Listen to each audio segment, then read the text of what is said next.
نحمدہ و نصلی و نسلم علی رسول الکریم۔ بسم اللہ الرحمن الرحیم۔ ڈیئر کیڈٹس، اللہ تعالیٰ سے امید ہے کہ آپ باخیریت سے ہوں گے۔ تو آج یہ 9 کلاس کی اسلامیات کا پہلا پیریڈ ہے۔ تو سب سے پہلے کہ میں لیکچر دوں تو 9 کلاس اسلامیات کا جو کورس ہے اس کا تعارف کرانا بہت ضروری ہے۔ وہ یہ ہے کہ اس کورس میں سورۃ انفال مکمل ہے جو 10 رکوع اور 75 آیات پر مشتمل ہے، اور 10 احادیث نبوی صلی اللہ علیہ وسلم ہیں، اور 4 موضوعاتی مطالعہ کے اسباق ہیں۔ سب سے پہلے ہم سورۃ انفال کا تعارف میں کراتا ہوں۔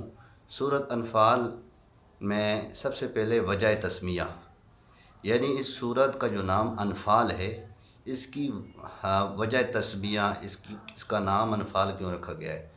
اس کا جواب یہ ہے کہ انفال عربی میں مال غنیمت کو کہتے ہیں، اور مال غنیمت وہ مال ہوتا ہے کہ جب مسلمان کفار کے ساتھ جنگ کرے اور مسلمانوں کو فتح نصیب ہو، اور اس فتح کے مقابلے میں جو مال حاصل ہو اسے مال غنیمت کہتے ہیں۔ کیونکہ اس صورت میں مال غنیمت کا ذکر ہے تو اس لیے اس کا نام انفال رکھا گیا ہے۔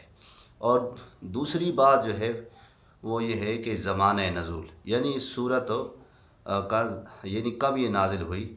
سورۃ انفال کے سورت مضامین کو پڑھنے کے بعد یہ بات واضح ہو جاتی ہے کہ یہ سورت 2 ہجری اور یعنی 2 ہجری ہجرت کے دوسرے سال یعنی غزوہ بدر ہونے کے بعد یہ سورت نازل ہوئی، اور یہ ترتیب سورت کے اعتبار سے 8ویں نمبر کی یہ سورت ہے، اور یہ مدنی سورت ہے، یعنی مدینہ میں یہ سورت نازل ہوئی۔ اس کے بعد ہے شان نزول۔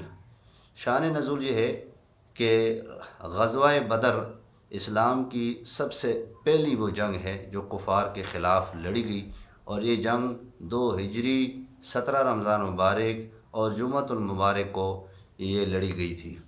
اور اس کا پس منظر کیا ہے؟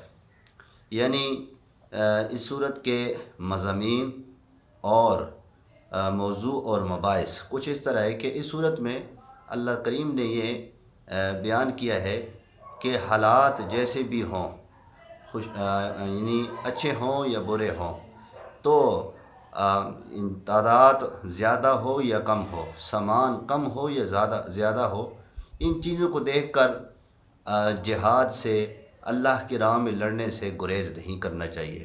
اور نمبر 2، اس صورت میں یہ بھی بیان کیا گیا ہے کہ جب اللہ کے راستے میں کفار سے لڑنے کے لیے نکلا جائے تو مقصود وہ مال غنیمت نہ ہو، بلکہ مقصد رضا الہی ہو کہ میرا اللہ مجھ سے راضی ہو جائے۔ اور تیسری بات اس صورت میں یہ بھی بیان کی گئی ہے کہ اگر کفار صلح پر آمادہ ہو جائیں، صورت میں تیسری بات یہ بیان کی گئی ہے کہ کفار کے ساتھ صلح پر آمادہ ہونے کے بعد، اور کہ اگر جو قیدی جنگ میں یعنی قبضے میں آ جائیں تو ان کے ساتھ اخلاق سے پیش آیا جائے اور ان کے ساتھ اچھا سلوک کیا جائے۔ اس صورت میں یہ بھی بیان کیا گیا ہے وار ایتھٹ، یعنی جنگی اخلاق جو ہیں وہ اس کو بھی بیان کیا گیا ہے۔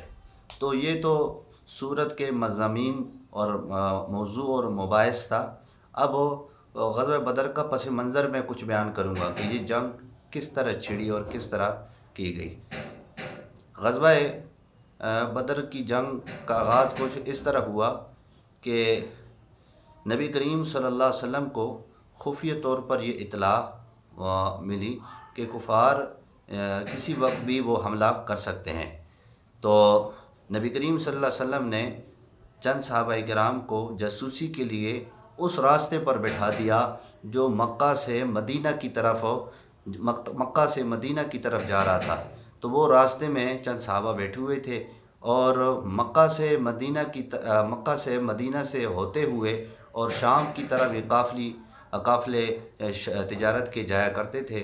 تو ایک مرتبہ یوں ہوا کہ ابو سفیان کا جو لشکر تھا، جو شام سے تجارت کی غرض سے واپس مدینہ آ رہا تھا، تو ابو سفیان کا لشکر جب مدینہ پہنچا تو وہ جو صحابہ کرام تھے جن کو رسول اللہ صلی اللہ علیہ وسلم نے جاسوسی کے لیے بٹھائے ہوا تھا تاکہ کوئی نہ کوئی خفیہ اطلاع مجھ تک پہنچاتے جائیں۔ تو وہ جب پہنچا قافلہ تو ان میں سے ایک بندے کو ان صحابہ کرام نے مار دیا، جس سے جنگ یہ چھڑ گئی، اور ابو سفیان نے یہ اطلاع مکہ مکرمہ پہنچائی ابو جہل کو کہ ہمارا قافلہ بھی لوٹ لیا گیا اور ہمارا بندہ بھی مار دیا گیا۔ تو ابو جہل نے 1000 کا لشکر تیار کیا۔ تو نبی کریم صلی اللہ علیہ وسلم کو پتہ چل گیا کہ اب تو جنگ کا آغاز ہو گیا ہے، تو آپ نے صحابہ کرام کو جنگ کے لیے آمادہ کیا۔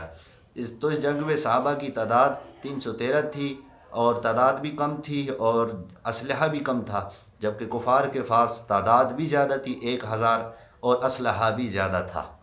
صحابہ اکرام کو اللہ تعالیٰ نے بدر کے مقام پر فتح و مدد اور جو فرشتے اللہ نے اتارے 1000 کی تعداد میں، اللہ نے نصرت و مدد عطا فرمائی۔